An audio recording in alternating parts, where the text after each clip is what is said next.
प्यारे प्यारे बच्चों, मेरे प्यारे प्यारे विद्यार्थियों, आप सभी लोगों को हमारा तरफ से ढेर सारा प्यार, ढेर सारा दुलार और ढेर सारे स्वागत इसलिए भी विशेष है आज का कि आज हम 31वें लेक्चर में पहुंच गए हैं। हमने अब तक 30 लेक्चर या इस श्रृंखला में 30 लेक्चर पूरे किए हैं। ये हमारा आज 31वां श्रृंखला का एपिसोड। हम लोगों ने काफ़ी चीज़ें सीखी हैं। यह हमारी पुस्तक जो गिनतारा की है, यदि इसके हिसाब से मैं आपको पढ़ाने का प्रयास कर रहा हूं, और यही मेरी बेस बुक है। जैसा कि आपको मैं बता रहा हूं कि हमने प्रारंभ किया था संख्याओं के घर से। पहला दिन 31 अप्रैल 2020 का लेक्चर।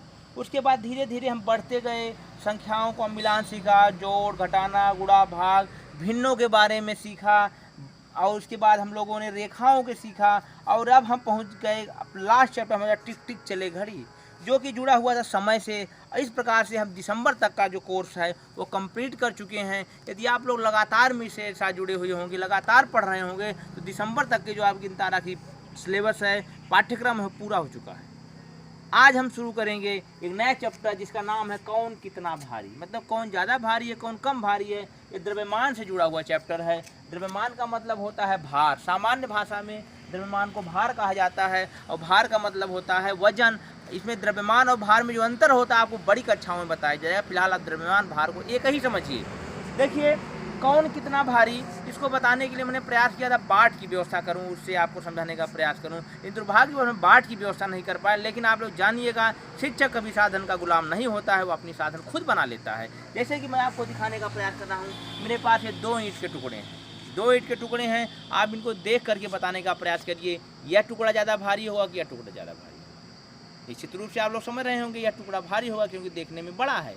वही बात यदि हम आपको दिखाने का प्रयास करें इन दोनों टुकड़ों की, इन दोनों में कौन सा भारी है, यह ईंट ज़्यादा भारी कि ईंट का टुकड़ा ज़्यादा भारी, तो सीधी सी बात है, यह ईंट ज़्यादा भारी होगी।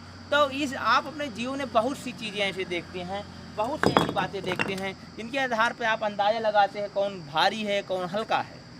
इन हल्का भारी को तो हम एक सामान्य नियम से समझते हैं, लेकिन जब स्टैंडर्ड करते हैं, एक निश्चित नियम के हिसाब से चलते हैं, तो उसके लिए हमको आवश्यकता होती है बाट की।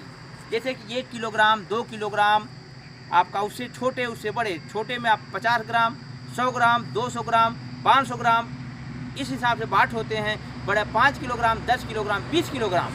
इन बाटों के माध्यम से हम वस्तुओं का वजन करते हैं। जैसे कि जब आप जाते हैं कोटेदार के यहाँ, जब चावल लेने या किसी राशन लेने की दुकान पे जाते हैं, कोटेदार या किसी भी राशन की दुकान पे जाते हैं, परचून की दुकान पे जाते हैं, तो देखते हैं कि वह एक तरफ बाट रखता है, एक तरफ वह वस्तु रखता है जिसे आपको खरीदना है, और उसके आधार पे वह वजन तय करता है कि इतना वजन है, इतना द्रव्यमान है, या इसका इतना रुपया होगा। आप उसको अपने घर ले जाते हैं। चीनी हुआ, चावल हुआ, दाल हुआ या आटा हुआ, ये सब चीज़ें आपको तौली जाती है। आइए अब हम इन तुलाओं के माध्यम से थोड़ा समझने का प्रयास करेंगे। इधर हमने 1 केजी का बाट रखा है, इधर 500 ग्राम का बाट रखा है। सीधी सी बात है, 1 केजी का बाट जो होता है उस दिशा में या आपकी तुला झुक जाएगी, और इधर तुला ऊपर होगी, इधर तुला नीचे होगी। क्यों नीचे होगी? क्योंकि इसका द्रव्यमान या भार ज़्यादा है, इसका द्रव्यमान या भार कम है। अब आइए समझने का प्रयास करते हैं क्यों कम है। इसलिए कम है क्योंकि इसका भार ज़्यादा है, वजन ज़्यादा है। अब यदि इन दोनों को संतुलन में लाना हो तो हम क्या करेंगे? एक और 500 ग्राम का बाट इसके ऊपर रख देंगे, तो उसके बाद आपकी तुला बिल्कुल संतुलन में आ जाएगी, बिल्कुल बीचों बीच आ जाएगी ऐसे। अब इस नियम से आप समझ सकते हैं कि 500 ग्राम के 2 बाट मिल करके 1 किलोग्राम का 1 बाट के बराबर द्रव्यमान या वजन रखते हैं। तो आप कह सकते हैं 1 किग्रा कहाँ से आया अभी हम बता रहे हैं। 1 किग्रा इक्वल टू 1000 ग्राम। 1 किग्रा इक्वल टू 1000 ग्राम। अब आप समझ सकते हैं इस बात को बड़े आसानी से कि यह 500 के जो 2 हैं 1000 के बराबर हैं। अब ये जो ग्रा हमने लिखा है यहाँ से लिया है, हमने माना लिखकर सिर्फ ग्रा लिखा है, ये शॉर्ट फॉर्म में हुआ। उसी प्रकार से किलोग्राम, किग्रा, किलोग्राम किग्रा, यहाँ से की लिया, यहाँ से ग्रा लिया, ये क्या हो गया? किग्रा हो गया। तो हम आगे से ये किग्रा और ग्रा का प्रयोग करेंगे, उसको आप लोग समझते रहिएगा। आइए अगला प्रश्न पूछा गया, 1 किलोग्राम में 100 ग्राम के कितने बाट होंगे? सीधी सी बात है, यदि आपके पास 100 ग्राम के 10 बाट होंगे, 100 गुणे 10 बराबर 1000। समझ सकते हैं। शाम जो अगर हमारी पुरानी क्लासेस को आप देख रहे होंगे तो आपको समझने में कोई प्रॉब्लम नहीं होगी। 100 ग्राम के 10 बाट मिलकर के 1000 ग्राम के 1 बाट के बराबर का द्रव्यमान क्या करेंगे? धारित करेंगे, प्राप्त करेंगे। और उस स्थिति में तुला क्या हो जाएगी, संतुलन की स्थिति में आ जाएगी।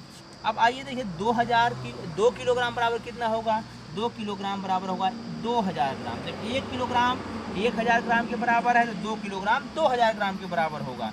अब 8 किलोग्राम और 394 8 kg और 394 ग्राम बराबर किसके बराबर होगा, इसको से सीखिए। 8 kg इक्वल टू कितना हो जाएगा, या 8 किलोग्राम अंग्रेजी में kg बोलते हैं, kg, तो ये हो जाएगा वो 8000 ग्राम के बराबर हो जाएगा। किसके बराबर हो जाएगा बच्चों, 8000 ग्राम के बराबर होगा। क्यों होगा, क्यों आप जानते हैं कि 1 kg इक्वल टू 1000 ग्राम, तो 8 kg इक्वल टू 8000 ग्राम। छोटा सा बात समझ गए आप। अभी 8000 है और उसमें कितना जोड़ना है, 394, कितना जोड़ना है, 394। अब कितना हो गया, 0 में 4 जोड़ोगे 4 होगा, 9 में 0 जोड़ोगे 9 होगा, यहाँ 3 होगा, यहाँ 8 हो जाएगा, या हो जाएगा 8394 ग्राम के बराबर होगा। इसको हम मिटा देते हैं क्योंकि आगे के सवाल लगाने में इस जगह की हमको ज़रूरत होगी। इस प्रकार से 8394 ग्राम हो जाएगा। आइए इसको जोड़ते हैं किलोग्राम। 2 kg 250 ग्राम, 1 kg 500 ग्राम को जोड़ते हैं। आइए 0 में 0 जोड़ेंगे 0 होगा, 5 में 0 जोड़ेंगे कितना होगा, 5 होगा। किसी भी संख्या में 0 जोड़ने पर उसका मान में कोई परिवर्तन नहीं होता है। आइए 2 में 5 जोड़ेंगे 7 हुआ, 2 में 1 जोड़ेंगे तो ये 3 हो जाएगा। 3 kg 750 ग्राम, ये छोटा सा जोड़ रहा है, इसको आप लोग समझ गए होंगे। तो पूरी बात को फिर समझिएगा कि 1000 ग्राम बराबर 1 किलोग्राम के बराबर होता है। आइए इधर बढ़ते हैं, एक हम इबारती प्रश्न से समझने का प्रयास करते हैं। इस नियम को हम बार बार समझाने का प्रयास करेंगे। यूसुफ ने राशन की दुकान से 3 किलोग्राम 750 ग्राम चीनी ली। रास्ते में कुछ चीनी गिर गई, तौलते समय बची हुई चीनी 3 किलोग्राम 500 ग्राम ही थी, बताओ कितनी चीनी गिरी। समझिएगा, यूसुफ दुकान पे गए थे चीनी लाने के लिए और उन्होंने 3 kg या 3 किलोग्राम 750 ग्राम चीनी खरीदी। अब जब वो घर पहुँचे तो कुछ चीनी किसी कारणवश रास्ते में गिर गई और जब घर आकर के वजन किया गया तो कितनी चीनी निकली, 3 kg 500 ग्राम। अब आपसे पूछा गया है यूसुफ की गलती की वजह से कितनी चीनी गिर गई, कितनी चीनी यूसुफ ने रास्ते में गिरा दी। आइए समझने का प्रयास करते हैं। सबसे पहले आप लिखिएगा ग्राम से ग्राम घटाने पर, पहले ग्राम से ग्राम घटाएंगे। उसने लिया था तो कितना ग्राम में था, 750 ग्राम था, केजी की बात नहीं हो रही है, याद रखिएगा। और उसके बाद ग्राम में कितना था, जब घर पहुंचा तो वह 500 ग्राम बचा था। कितना बचा था, 500 ग्राम। घटा कितना, गिरा कितना, 0 में से 0 गया, कितना बचा 0। 5 में से 0 कम हुआ तो कितना हुआ 5। 7 में से 5 गया 2, 250 ग्राम। कितना चीनी गिर गई, 250 ग्राम। आइए किलोग्राम से किलोग्राम घटाते हैं। किग्रा से किग्रा घटाने पर ये हो गया 3 kg minus 3 kg equal to 0 kg।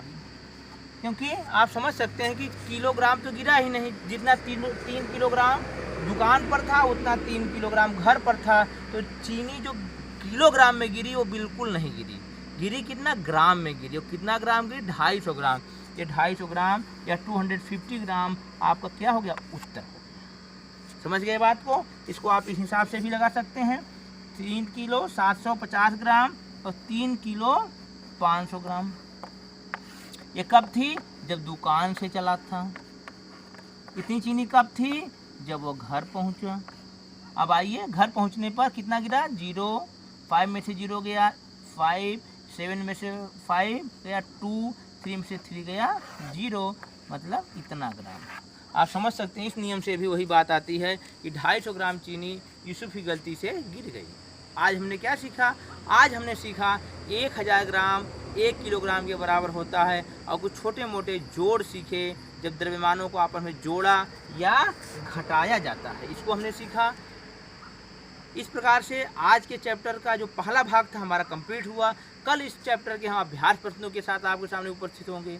तब तक यदि आपके पास किताब हो तो आप अभ्यास पुस्तक के माध्यम से सवाल को हल करिए, और नहीं तो कल हम आपसे फिर मिलेंगे। और अगर नहीं आपके पास अभ्यास पुस्तिका है तो 1 मिनट के लिए मैं आपको दिखा दे रहा हूँ। इनके माध्यम से आप प्रश्नों को नोट कर लीजिएगा और नोट करके लगाने का पूरा प्रयत्न करिएगा।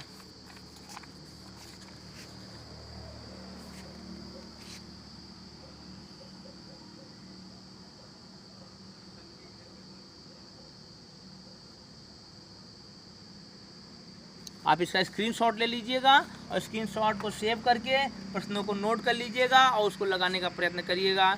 देखिए, पिछले 1 महीने से आप लोगों ने मुझे बहुत प्यार दिया। मेरा सब्सक्रिप्शन लगभग 200 से ऊपर पहुंच गया, इसकी मुझे बड़ी खुशी है। और मैं सारे शिक्षक बंधुओं को, सभी अभिभावक बंधुओं को सादर नमस्कार और सादर अभिवादन प्रेषित करता हूं। आगे भी मेरे साथ जुड़े रहें, मेरे चैनल को सब्सक्राइब करें, बेल आइकन दबाएँ, और कि आपकी जो समस्याएं हैं, जो मेरे अंदर कमियां हों, उसको कमेंट के माध्यम से मुझे बताने का प्रयास करें। मैं पूरा प्रयास करूंगा कि उनको दूर करूं और आपके साथ जुड़ा रहूं। आप लोगों को बहुत बहुत धन्यवाद, नमस्कार। और एक बार बताना चाहूँगा अंत में कि इस समय कोरोना के केसेस बहुत तेज़ी से बढ़ रहे हैं। आपके देश में 1 लाख से ज़्यादा कोरोना पेशेंट डिटेक्ट हो चुके हैं और 3300 से ज़्यादा पेशेंट मृत्यु को प्राप्त कर चुके हैं। तो बड़ा विपरीत परिस्थितियाँ चल रही हैं। अपने आप को बचा के रखिए, अपने परिवार को बचा के रहिए। Stay home, stay safe. इसी के साथ नमस्कार, बाय बाय।